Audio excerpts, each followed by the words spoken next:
ونشهد أن سيدنا ومولانا محمدا عبده ورسوله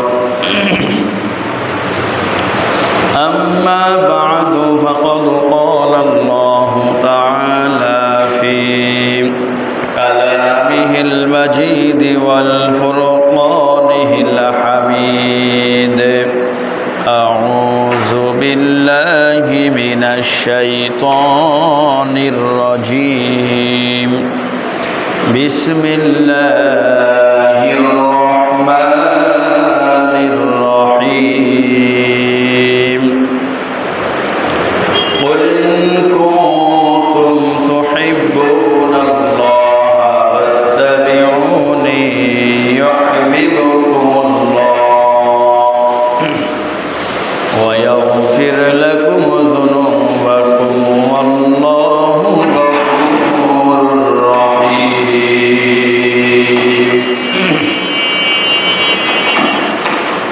وقال النبي صلى الله عليه وسلم لا يؤمن أحدكم حتى أكون أحب إليه من والده وولده والناس أجمعين.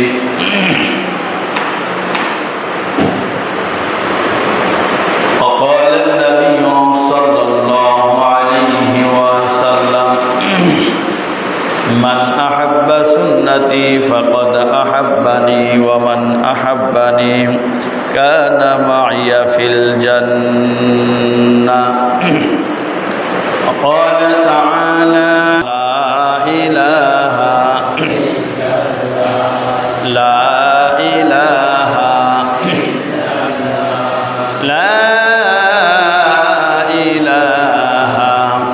إلا الله محمد رسول الله صلى الله عليه وسلم. الحمد لله মহান রব্বুল আলামিনের দরবারে লাখো কোটি শুকর যে আল্লাহ রব্বুল আলামিন আজ পবিত্র জুমার দিন আল্লাহ পাকের ঘর মসজিদে আসার বসার তৌফিক দান করেছেন। সেই মহান স্রষ্টার দরবারে শুকরিয়া তার সকলে বলি আলহামদুলিল্লাহ। লাখো কোটি দুরুদ ও সালাম বর্ষিত হোক আমার আপনার পেয়ারা নবী মুহাম্মদুর রাসূলুল্লাহ সাল্লাল্লাহু আলাইহি ওয়াসাল্লামের উপর। আল্লাহ রাব্বুল আলামিন আমার আপনার নবীজিকে আমাদেরকে দান করেছেন এই রবিউল আউয়াল মাস পুরাটাই নবীজির জন্ম বৃত্তান্ত, নবীজির সিরাত, নবীজির মুআজিজা, উম্মতের কি মর্যাদা, এই সম্বন্ধে আমরা আলোচনা করেছি। আজকে আলোচনা করব আল্লাহ রাব্বুল আলামিন কোরআনুল কারীমে এক আয়াতের মধ্যে বলেন, হে দুনিয়ার মানুষ, তোমরা যদি আমি আল্লাহ তাআলাকে পেতে চাও, আমি আল্লাহর সঙ্গে সম্পর্ক কায়েম করতে চাও, আমি আল্লাহকে ভালোবাসতে চাও, তাহলে দুনিয়াতে তোমাদের আরও একটি কাজ করা লাগবে। কথা বোঝা যায়? ওই কাজটি কি? আল্লাহ রাব্বুল আলামিন বলেন, যদি তোমরা আমাকে মহব্বত করতে চাও, আমাকে ভালোবাসতে চাও, তাহলে তোমরা দুনিয়াতে আরও একটা মানুষকে তোমরা মহব্বত করতে হবে, ভালোবাসতে হবে। قُلْ إِن كُنتُمْ تُحِبُّونَ اللَّهَ فَاتَّبِعُونِي। আল্লাহ পাক বলে, মানুষ রে, যদি তোমরা আমি আল্লাহকে ভালোবাসতে চাও, তাহলে দুনিয়াতে আমার পেয়ারা নবী মুহাম্মদকে তোমরা ভালোবাসো, তাকে অনুসরণ করো। জোরে করো সুবহানাল্লাহ। আল্লাহকে পেতে হলে দুনিয়ার জমিনে আল্লাহর নবীকে ভালোবাসতে হবে, আল্লাহর নবীকে মুহাব্বত করতে হবে। আল্লাহর রসুলকে যদি আপনি ভালো না বাসেন, কোনো দিন আপনি আল্লাহ পর্যন্ত পৌঁছানো সম্ভব নয়। যদি কোনো মানুষ দুনিয়াতে আল্লাহর নবীকে মুহাব্বত করে, ভালোবাসে, আল্লাহ পাক বলে ইউহিব্বুকুমুল্লাহ, ওই ব্যক্তিকে আমি আল্লাহ ভালোবাসি, মুহাব্বত করি। জোরে করুন সুবহানাল্লাহ। শুধু মুহাব্বত করি নয়, ভালোবাসি এখানেই শেষ নয়, আমি আল্লাহ তাআলা ওয়ায়াগফির লাকুম যুনুবাকুম, আল্লাহু গফুরুর রহিম। আল্লাহ পাক বলেন আমি তার জীবন জিন্দেগানির সমস্ত গুনাহগুলো মাফ করে দেই। কোন সুবহানাল্লাহ। আল্লাহ তাআলা গফুরুর রহিম, আল্লাহ পাক দয়ালু মেহেরবান। আল্লাহ পাক বলে দুনিয়ার মানুষ, আমি আল্লাহকে পেতে চাও, আমি আল্লাহকে ভালোবাসতে চাও, দুনিয়াতে আমার নবীকে অনুসরণ করো, নবীর ইত্তেবা করো, নবীর রঙে রঙিন হও, আমার হাবিবকে মুহাব্বত আর ভালোবাসো, তাহলে আমি আল্লাহর সঙ্গে তোমাদের অটোমেটিক ভালোবাসা হয়ে যাবে। আর সেই ভালোবাসাতে আমি আল্লাহ খুশি হয়ে তোমাদের জীবন জিন্দেগানির সমস্ত গুনাহ আমি আল্লাহ মাফ করে দিব। কোন সুবহানাল্লাহ। তাহলে বোঝা গেল আল্লাহকে পেতে হলে বেশি বেশি করে নবীজিকে ভালোবাসতে হবে। কেমন ভালোবাসতে হবে? আল্লাহর রাসূল এক হাদিসে বলেন, লা ইউমিনু আহাদুকুম হাত্তা আকুনা আহাব্বা ইলাইহি মিন ওয়ালিদিহি ওয়া ওয়ালাদিহি ওয়ান নাসি আজমাইন। আল্লাহর হাবিব বলেন, ওই পর্যন্ত তোমরা খাঁটি মুমিন হতে পারবে না, প্রকৃত পক্ষে ইমানদার হতে পারবে না, যতক্ষণ পর্যন্ত তোমাদের বিবি বাচ্চা, মা বাবা, ধন সম্পদ, এমনকি তোমাদের জানের চাইতেও বেশি আমি নবীকে ভালো না বাসবে, ততক্ষণ পর্যন্ত তোমরা পরিপূর্ণ মুমিন হতে পারবে না। সুবহানাল্লাহ। যতক্ষণ পর্যন্ত আপনার জীবনের সবচাইতে বেশি ভালোবাসাটুকু যাকে বাসবেন, তিনি হচ্ছেন আমার আপনার নবী মুহাম্মদুর রাসূলুল্লাহ সাল্লাল্লাহু আলাইহি ওয়াসাল্লাম। সাহাবায়ে কেরাম প্রমাণ দিয়ে গেছেন, তারা নিজের জীবনের চাইতে, সন্তানের চাইতে, মা বাবার চাইতে, সব কিছুর চাইতে আল্লাহর হাবিবকে তারা ভালোবেসেছেন, যার কারণে সাহাবায়ে কেরামদের উপরে আল্লাহ তাআলা খুশি হয়েছেন। আল্লাহ বলেছেন রাদিয়াল্লাহু তাআলা আনহু, আল্লাহ তাদের উপরে খুশি, আল্লাহ রাজি, তারা জান্নাতি। কোন সুবহানাল্লাহ। আমি আপনিও যদি আল্লাহ রসুলকে প্রাধান্য দিতে পারি, নবীজির কথা মতো চলতে পারি, নবীর সুন্নতকে মুহাব্বত করতে পারি, আজও সম্ভব আপনারা আমরা জান্নাতি হতে। কোন সুবহানাল্লাহ। মানুষ দুনিয়াতে ভালোবাসে কিছু লক্ষণ দেখে, একজন আরেকজনকে বেশি ভালোবাসে, হয়তো তার সৌন্দর্য দেখে, আর না হয় তার ধন সম্পদ দেখে, আর না হয় তার চরিত্র দেখে। যেই দিকে যান, সর্বদিক থেকে আল্লাহর নবীর চাইতে বেশি ভালোবাসার উপযুক্ত কেউ নাই। সুন্দরের পাগল সবাই, কিন্তু আমার নবীর চাইতে কেউ সুন্দর আছে বলেন? আল্লাহর নবীজি এতই সুন্দর ছিলেন, হযরত ইউসুফ আলাইহিস সালামকে আমার আল্লাহ রাব্বুল আলামিন এই পৃথিবীতে যত সুন্দর আছে অর্ধেক সুন্দর দিয়ে আল্লাহ রাব্বুল আলামিন হযরতে ইউসুফ আলাইহিস সালামকে বানাইলেন। ইউসুফ নবীর সৌন্দর্য দেখে মিশরের নারীরা ফল কাটতে গিয়ে হাত কেটে ফেলল, কিন্তু তাদের কোনো খবর নাই। আম্মা আয়েশা বলেন, দুনিয়ার মানুষ, ও নবীর উম্মতেরা শোনো, আমার নবী এত সুন্দর, এত সুন্দর, আল্লাহর নবীকে যারা দেখেছে তোমরাও যদি দেখতা কলিজা বের করে নবীর কদমে জমা দিতা করুন সুবহানাল্লাহ।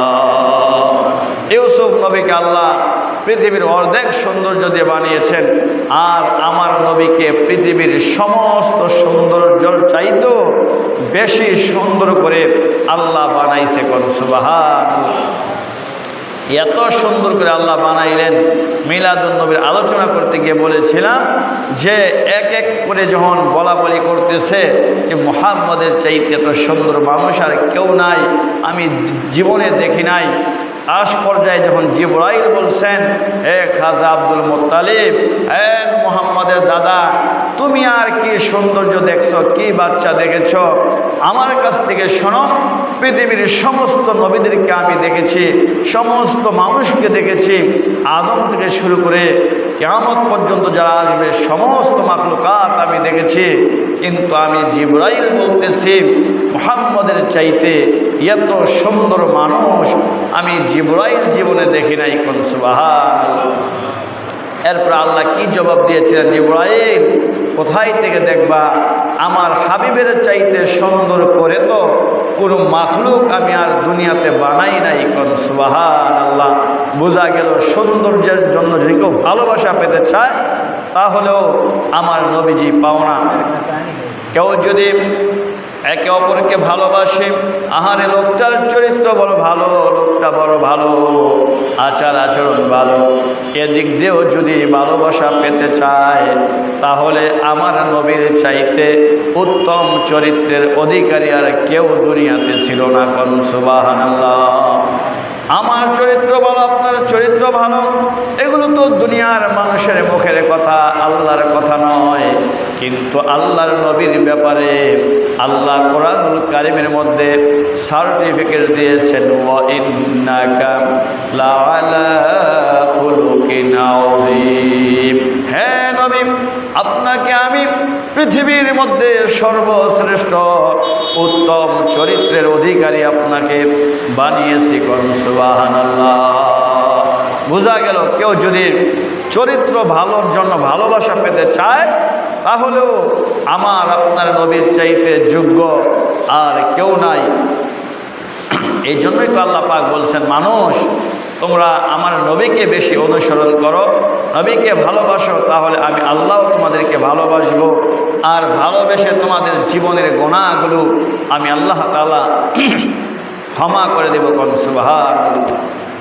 সাহাবায়ে কেরাম জীবনের চাইতে বেশি নবীকে প্রাধান্য দিয়েছেন। উহুদের যুদ্ধ চলতেছে, আল্লাহর রসুলের একজন আশেক সাহাবী, আপনারা সকলেই জানেন, এগুলো আলোচনা অনেক শুনেছেন। হযরতে হানজালা রাদিয়াল্লাহু তাআলা আনহু ওই যুদ্ধে তিনি যান নাই, নবীর কাছ থেকে ছুটি নিয়েছিলেন যেই দিন উহুদের যুদ্ধ সংগঠিত হয়েছিল।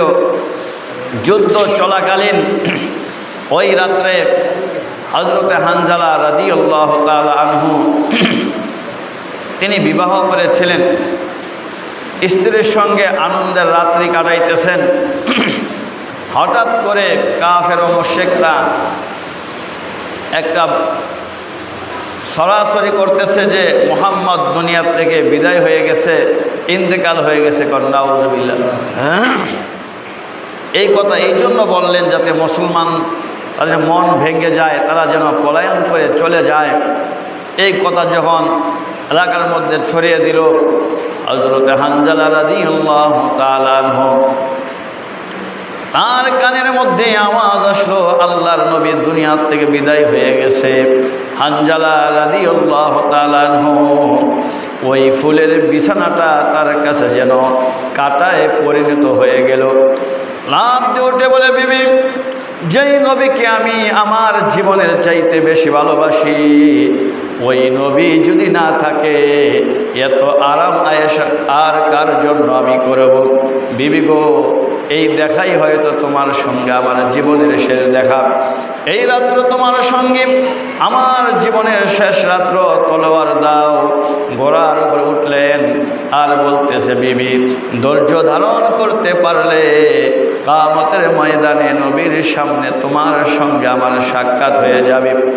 হযরত হানজালা এত ভালোবাসতেন নবীকে, এত সুন্দর রাত্র, আনন্দের রাত্র, বাসর ঘর রেখেই তিনি চলে গেলেন উহুদের ময়দানে। কাফেরদের সঙ্গে যুদ্ধে লিপ্ত হয়ে গেলেন। যুদ্ধ করতেছে করতেছে শত শত কাফের ও বেঈমানদেরকে দুনিয়ার থেকে বিদায় করে এক পর্যায়ে হযরত হানজালা রাদিয়াল্লাহু তাআলা আনহু কাফেরদের বেষ্টনীর মধ্যে পড়ে গেলেন। হাজারো হাজারো তলোয়ারের আঘাত, তীরের আঘাতে হযরত হানজালা শহীদ হয়ে গেলেন। সুবহানাল্লাহ। আল্লাহ নবীর জন্য জীবন দিয়ে দিলেন। এদিক দিয়ে যুদ্ধ যখন শেষ হয়ে গেল, আল্লাহর হাবিব বলেন, শহীদদের কোনো গোসলের প্রয়োজন নাই, তাদেরকে দাফন করে দাও। হযরত হানজালার বিবি পাগলের মতো দৌড়ে আসলেন আর বলতেছে, আমার হানজালা কোথায়? সাহাবায়ে কেরাম বলেন, তোমার তো সুখবর, তোমার স্বামী তো জান্নাতের মেহমান হয়ে গেছে। সুবহানাল্লাহ। বিবি ডাক দিয়ে কয়, আমার স্বামী শহীদ হয়েছে, এই জন্য আমার আফসোস নাই, কিন্তু শহীদদের তো কোনো গোসল নাই, কিন্তু আমার স্বামীকে গোসল দেওয়া লাগবে, কারণ গত রাত্রে ছিল আমাদের বাসর রাত্র। আমার স্বামী তিনি নাপাক, তার গোসল ফরজ হয়েছে, কিন্তু গোসল করতে দেরি হয়ে যাবে। আল্লাহর নবীজির আশেক সাহাবী গোসলের সময় পান নাই, তলোয়ার নিয়ে যুদ্ধের ময়দানে ঝাঁপিয়ে পড়ছে। সুবহানাল্লাহ। আল্লাহ রসুল সাহাবায়ে কেরামদের লাশ একত্রিত করতেছেন, হানজালার লাশ আর খুঁজে পায় না। এমনিতে জিবরাইল এসে বললেন, ইয়া রাসূলুল্লাহ, ইয়া হাবিবাল্লাহ, হানজালা আপনাকে এত ভালোবাসে, এত মহাব্বত করে, এমন আনন্দের রাত্র থুইয়া হানজালা আপনার ভালোবাসায় পাগল হয়ে যুদ্ধের ময়দানে শহীদ হয়ে গেছে। যে হানজালা গোসল করার সময়টুকু পান নাই, ওগো নবীজি, আল্লাহ পাক খুশি হইয়া দুনিয়ার কোনো পানি নয়, ফেরেশতারা মিছিল করতে করতে হানজালার লাশ আকাশে উঠায়া নিছে। জান্নাতের একটা নহর তোহা ঝর্ণার পানি দিয়ে হযরতে হানজালার গোসল ফেরেশতারা দিয়েছে। সুবহানাল্লাহ। এমনিতে লাশ পাওয়া গেছে, আল্লাহর রসুল দেখতেছে হানজালার মাথা দিয়ে টপ টপ করে ওই জান্নাতি পানি পড়তেছে। সুবহানাল্লাহ। আমার ভাইরা, সাহাবায়ে কেরাম জীবনের চাইতে রসুলকে বেশি ভালো আর মহব্বত করেছেন। উহুদের ময়দানে আল্লাহর রসুল সাল্লাল্লাহু আলাইহি সাল্লামকে কাফেররা বেষ্টনী করে ফেললেন, ঘেরাও করে ফেললেন। এমনিতে নবীর আরেক সাহাবী হযরত আবু তালহা রাদিয়াল্লাহু তাআলা আনহু আল্লাহর নবীকে জড়িয়ে ধরলেন। কাফের মুশরিকরা তীর নিক্ষেপ করতেছে, সবগুলো তীর হযরতে তালহা রাদিয়াল্লাহু তাআলা আনহুর পিঠের মধ্যে ঝুলতেছে। যুদ্ধ শেষ হয়ে গেল। আল্লাহর রাসূল বলেন, ও তালহা, তোমার শরীরে একটা নয়, দুটো নয়, প্রায় 70টা তীরেরও বেশি আঘাত, একটা বার তো তোমাকে শব্দ করতে দেখলাম না। আল্লাহর নবীর সাহাবী বলেন, ইয়া রাসূলুল্লাহ, ইয়া হাবিবাল্লাহ, আমি তো এই নিয়ত করেছি, কাফেরদের তীরের আঘাতে যদি আমার কলিজা পর্যন্ত ছিদ্র হয়ে যেত, আমার নিঃশ্বাস থাকা পর্যন্ত নবীজি একটু আঘাত আপনার শরীরে লাগবে, এটা আমি সইতে পারতাম না গো নবী। সুবহানাল্লাহ। সাহাবায়ে কেরাম নিজের জীবনের চাইতো আল্লাহর নবী সাল্লাল্লাহু আলাইহি ওয়াসাল্লামকে মহব্বত করতেন, ভালোবাসতেন। আল্লাহর রসুলের মাথার মধ্যে এই উহুদের যুদ্ধে লোহার প্রাগ ঢুকে গেছে। এমনিতে হযরতে আবু বকর দৌড় মারলেন চিৎকার মেরে, তার আগে আরেকজন সাহাবী হযরতে উবাইদা রাদিয়াল্লাহু তাআলা আনহু দেখতেছেন আল্লাহর নবী ব্যথায় ব্যথিত, দৌড়াইয়া তার মাথা থেকে লোহার কড়া বের করার জন্য তিনি কামড় দিয়েছেন। সঙ্গে সঙ্গে ওই সাহাবীর একটা দাঁত পড়ে গেল, আবার চেষ্টা করলেন, আরেকটা দাঁত শহীদ হয়ে গেল। আবার চেষ্টা করে সাহাবী নবীর মাথা থেকে কড়া বের করলেন, আর সঙ্গে সঙ্গে তিনি বেহুশ হয়ে জমিনের মধ্যে পড়ে গেছে। রসুলের ওই মাথার ছিদ্র থেকে রক্ত বের হচ্ছে।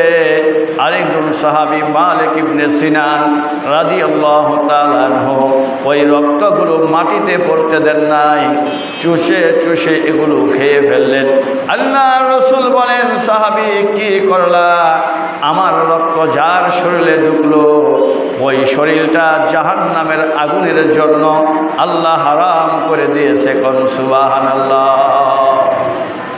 আমার ভাইরা, আমরা তো হইলাম জিলাপির আশেক, আমরা হইলাম খিচুড়ির আশেক, আর সাহাবায়ে কেরাম তারা নিজের রক্ত দিয়ে নবীজিকে বেশি ভালোবাসতেন। কোন সুবহানাল্লাহ। আরেক মহিলা শুনতে পাইলেন আল্লাহর নবীজি আহত অবস্থায় পড়ে আছে উহুদের ময়দানে, তিনি পাগলদের মতো দৌড়াইতেছে, আমার নবী কোথায়, আমার নবী কোথায়, আমার নবীর কি অবস্থা? এমনিতেই এক লোক বলে, মহিলা এই যুদ্ধে তোমার ভাই শহীদ হয়ে গেছে, ওই এটা শুনতে চাই না, আমার নবী কেমন আছে এইটা আমি শুনতে চাই। কোন সুবহানাল্লাহ। আরেকটু সামনে যায়, আরেক লোক বলে, মহিলা এই যুদ্ধে তোমার সন্তান শহীদ হয়ে গেছে, ওই এটা শুনতে চাই না। আরেকটু সামনে গেলে বলে, এ মহিলা এই যুদ্ধে তোমার স্বামীও তো শহীদ হয়ে গেছে, আমি আগে শুনতে চাই আমার দয়াল নবী কেমন আছে। কোন সুবহানাল্লাহ। উহুদের ময়দানে তন্ন তন্ন করে খুঁজতেছে, যেই পর্যন্ত আল্লাহর নবীকে নিজের চোখে না দেখছেন ওই পর্যন্ত মহিলা শান্ত হন নাই। জোরে কোন সুবহানাল্লাহ। কেমন ভালোবাসতেন। সন্তান যা হয় হয়েছে, বাবা যা হয় হয়েছে, আমি আগে জানতে চাই আমার জীবনের চাইতে যাকে বেশি ভালোবাসি মহব্বত করি আমার সেই পিয়ারা হাবিব আমার নবীজি আগে কেমন আছে এটা আমি জানতে চাই। আল্লাহর নবীর আরেকজন সাহাবী হযরতে আব্দুল্লাহ ইবনে যায়েদ ইবনে আব্দে রাব্বি, এক সাহাবী, তিনি বাজারে দোকানদারি করতেন। যেদিন রাসূল ইন্তেকাল করলেন তিনি শুনতে পাইলেন নবীকে এত পরিমাণ ভালোবাসতেন, বলতেছে, আল্লাহ এই দুটো চোখ দিয়ে আমার যেই রসুলকে আমি দেখতাম আজকে পর থেকে এই রসুলকে আমি আর দেখতে পারবো না, আমার এই চোখের কোনো প্রয়োজন নাই, এই চোখ দিয়ে যদি আমার নবীকে আমি না দেখি আল্লাহ তুমি আমাকে অন্ধ বানায় দাও।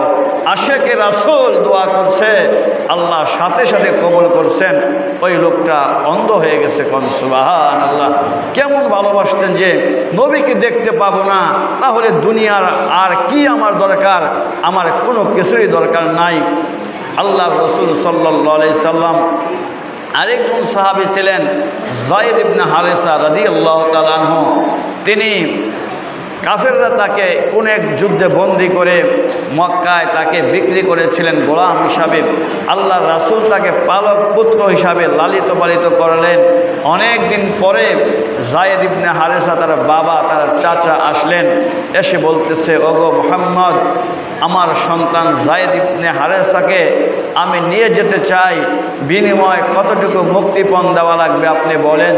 আল্লাহ রাসূল বলছেন, শোনো, আমার কোনো মুক্তিপণের প্রয়োজন নাই, যায়েদ যদি আপনার সঙ্গে যেতে চায় আপনি তাকে নিয়ে যান। আল্লাহ রাসূল সাল্লাল্লাহু আলাইহি সাল্লাম বললেন। এবার যায়েদের বাবা বলতেছে, বাবা চলে আসো। বলতেছে, না বাবা, আল্লাহর নবীজি আমাকে বাবার মহব্বত দিয়েছেন, চাচার ভালোবাসা দিয়েছেন, আমার নবীর কাছ থেকে আমি যে ভালোবাসা পেয়েছি আমার বাকি জীবনটা আমি গোলাম হয়ে নবীজির খেদমত করতে চাই। কোন সুবহানাল্লাহ। আমার ভাইরা, আল্লাহ রাসূল সাল্লাল্লাহু আলাইহি সাল্লাম সাহাবায়ে কেরাম রাসূলকে এত মহব্বত করতেন, এত ভালোবাসতেন, আল্লাহর নবীজি একটু মন খারাপ করবে, অসন্তুষ্ট হবে, এইটা সাহাবায়ে কেরাম কোনদিন সইতে পারেন নাই। আল্লাহ রাসূলের আরেক সাহাবী আব্দুল্লাহ ইবনে যায়েদ ইবনে আস রাদিয়াল্লাহু তাআলা আনহু, এই সাহাবী একবার রসুলের সামনে একটা হলুদ রঙের চাদর গায়ে দিয়ে রসুলের সামনে আসলেন। আল্লাহর রসুল শুধুমাত্র এতটুকু বললেন, এইটা তুমি কি গায়ে দিলা? এতটুকু বলতে দেরি আল্লাহ রসুলের সাহাবী বাসায় গিয়ে ওই চাদরটা চুলার আগুনের মধ্যে জ্বালায়া দিছে। কোন সুবহানাল্লাহ। পরদিন নবীজি জিজ্ঞাসা করলো, কি ব্যাপার, তুমি চাদরটা কোথায়? ইয়া রাসূলুল্লাহ, আপনি ওই দিন বলেছিলেন এটা কি গায়ে দিয়েছ, আমি বুঝতে পেরেছি এটা আপনার পছন্দ হয় নাই। ইয়া রাসূলুল্লাহ, আপনার যে জিনিসটা পছন্দ হয় নাই এইটা আমি কেন রাখবো, আমি আগুন দিয়ে পোড়াইয়া দিছি। কোন সুবহানাল্লাহ। সাহাবায়ে কেরাম নবীকে কত ভালোবাসতেন, কত মহাব্বত করতেন। আজকে তো আমরা দলকে মহাব্বত করি, আজকে আমরা নেতাকে মহাব্বত করি, আজকে আমরা নেত্রীকে মহাব্বত করি। কেউ বাবার আদর্শ বাস্তবায়ন করতে চায়, কেউ স্বামীর আদর্শ বাস্তবায়ন করতে চায়, কিন্তু আমরা নবীর উম্মত হিসাবে, নবীজির আশিক হিসাবে, মুসলমান হিসাবে আল্লাহ এবং তার রাসূলের আদর্শ বাস্তবায়ন হোক, এইটা আমরা অনেকে চাই না। জোরে কোন ঠিক কিনা? যদি তাই হতো তাহলে আল্লাহর রসুলকে যখন গালি দেয়, নবীকে যখন অপমান করে, তখন আমরা ব্যথায় ব্যতীত হই না। নবীর দুশমনদের বিরুদ্ধে লড়াই আন্দোলন করতে আমরা যাই না, বরঞ্চ যারা যায় তাদের বিরুদ্ধে আরও সমালোচনা করে যে হুজুররা কেন নামাজ পড়াইব, পোলাপান পড়াইব, ওরা কেন মিটিংয়ে যায়, ওরা কেন মিছিলে যায়, ওরা কেন রাজনীতির মধ্যে আসে। আল্লাহর রসুল রাজনীতি করেছেন, সাহাবায়ে কেরাম করেছেন, আর আমাদেরকে মসজিদের মেম্বার পর্যন্ত বসায় রাখছেন। এই জন্য ভালো মানুষ রাজনীতির মধ্যে নাই। যত চোর বাটপার গুন্ডা বদমাশ আছে, কোটি কোটি টাকা যারা লুটপাট করতে পারে, তারা আজকে ক্ষমতার মধ্যে বসে আছে। এই সব কিছু আমাদের জন্যই। কিসের জন্য? কারণ আমরা রসুলকে তো মহাব্বত করি না, নবীর আদর্শকে আমরা মহাব্বত করি না, নবীর চরিত্রকে আমরা ভালোবাসি না। আমার বাবাকে গালি দিলে আমার কলিজা আঘাত লাগে, নেত্রীকে গালি দিলে আঘাত লাগে, নেতাকে গালি দিলে আঘাত লাগে, মারামারি পর্যন্ত করি। কিন্তু আল্লাহর রসুলকে গালি দিলে আমাদের কলিজার মধ্যে কি লাগে না? কোনো কষ্ট লাগে না, আঘাত লাগে না। এর নাম কি রসুলের ভালোবাসা? নবী তো বলছে তোমার জীবনের চাইতে বেশি আমি নবীকে ভালোবাসতে হবে। সাহাবায়ে কেরাম প্রমাণ দেখিয়েছেন। আরে বদরের যুদ্ধে ছোট্ট ছোট্ট দুইজন সাহাবী, মাঝ যুদ্ধের ময়দানে মুসলমান 313 জন আর কাফেররা 1000-এরও বেশি।